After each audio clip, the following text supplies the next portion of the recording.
জমের দুয়ার থেকে বেঁচে ফিরে আসার ঘটনা তো অনেক শুনেছেন, কিন্তু একেবারে জমালয়ে ঢুকে সেখানে ঘুরে ফিরে বেশ কিছুটা সময় কাটিয়ে সেখানকার খাতির যত্ন নিয়ে আবার বেরিয়ে আসা, এরকমটা কি কখনো শুনেছেন? এরকমই হয়েছে লন্ডনের ইয়র্কশায়ারের বাসিন্দা কাস্টির বুটফেটের সঙ্গে। জমালয়ে ঢুকে সেখান থেকে আবার ফিরে এসেছেন তিনি। মৃত্যু হয়ে গিয়েছিল, হ্যাঁ, একেবারে সত্যিকারের মৃত্যু। চিকিৎসার পরিভাষায় মৃত্যু বলতে যা বোঝায় ঠিক সেটাই, যাকে বলে ক্লিনিক্যালি ডেড। কিন্তু কোনো এক অদ্ভুত জাদু বলে প্রায় 40 মিনিট মৃত অবস্থায় পড়ে থাকার পর আবার বেঁচে উঠেছেন সেই মহিলা। নর্থ ইয়র্কশায়ারের স্কারবোরো এলাকার বাসিন্দা কার্স্টি বোটফোর্ড বিবাহিত, বাড়িতে স্বামী রয়েছে, 3 সন্তানও রয়েছে তার। সেই রাতে স্বামী স্ত্রীর সঙ্গে একটা সুন্দর সময় কাটানোর পরিকল্পনা ছিল তার, কিন্তু সেটা আর হয়ে ওঠেনি। স্বামী ঘরে ঢুকতেই দেখেন কার্স্টি সোফায় পড়ে রয়েছেন, নিথর স্পন্দনহীন দেহ। সঙ্গে সঙ্গে হাসপাতালে নিয়ে যাওয়া হয়। চিকিৎসকরাও হাল ছেড়ে দিয়েছিলেন।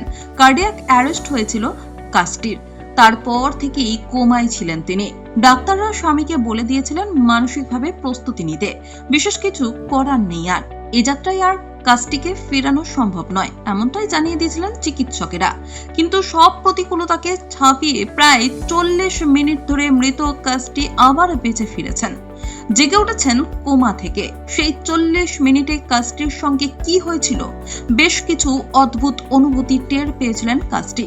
স্থানীয় সংবাদ মাধ্যম দ্য মেট্রোকে দেওয়া এক সাক্ষাৎকারে কার্স্টি দাবি করেছেন তিনি ওই সময় বিভিন্ন ধরনের জিনিস দেখতে পেয়েছিলেন। তার ত্বকের মধ্যে অদ্ভুত কিছু প্যাটার্ন দেখতে পেয়েছিলেন তিনি, যা সব ঘটনার সাক্ষী থেকেছেন তিনি ওই 40 মিনিটে, যা একেবারেই তার সিলেবাসের বাইরে। কার্স্টির এক বন্ধু আছেন যিনি বিভিন্ন পরলৌকিক বিষয় নিয়ে চর্চা করেন। নিশ্চিত মৃত্যুর মুখ থেকে ফিরে আসার পর কার্স্টি জানতে পারেন সেই সময় তার বোন ওই বন্ধুর সঙ্গে যোগাযোগ করেছিলেন।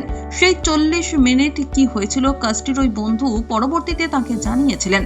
কার্স্টির বোনই ওই বন্ধুর সঙ্গে যোগাযোগ করেছিল, জানতে চেয়েছিল দিদির সঙ্গে ঠিক কি হচ্ছে। কার্স্টির দাবি সেই সময় ওই বন্ধু জানিয়েছিলেন কার্স্টির আত্মা নাকি তার কাছে গিয়েছিল তার বাড়িতে। কার্স্টি তার বাবার জন্য ও নিজের সন্তানদের জন্য কি কি করতে চান সেই তালিকা বানানোর জন্য নাকি ওই আত্মা অনুরোধ করেছিল। দ্য মেট্রোর প্রতিবেদন অনুযায়ী কার্স্টির ওই আত্মা নাকি তার বন্ধুকে বলেছিল তার শরীর ভেঙে পড়েছে এবং বাঁচার সম্ভাবনা যে আর নেই সেই কথাও জানিয়েছিল।